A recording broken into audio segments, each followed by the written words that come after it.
Hi everyone, welcome back to my channel. I'm back with another tutorial video on app guide, and in today's video I'm going to show you how you can change your password to your Capcom ID.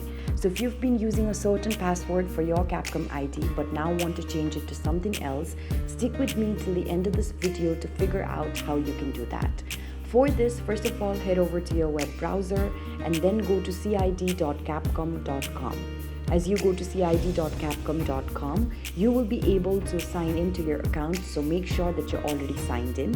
Then when you land on the account page, you'll be able to see that under account information, you have an option that says password.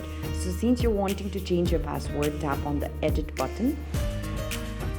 And as soon as you tap on the edit button, you will now be able to get a link in order to change your password. So simply tap on send password change email. And after this, you'll have to wait for a certain while in order to receive an email.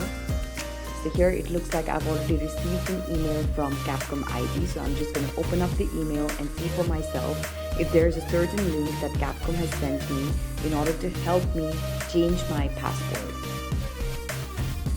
So here, as you can see, as my email loads, there's a certain link that I have been sent. So I'm just going to tap on this link, open it with the Chrome browser, and then I am directed towards the page where I will now be able to enter the new password that I want to set for my account.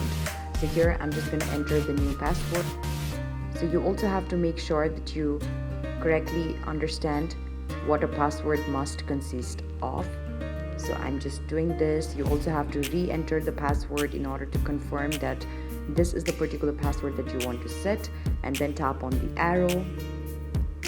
And as soon as you do that, it says here that your password has been reset successfully.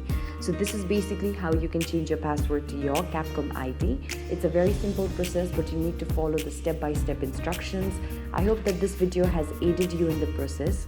If it did, do let me know in the comment section below, and don't forget to give this video a thumbs up, share and subscribe to App Guide. Thank you so much for watching. I'll see you around next time.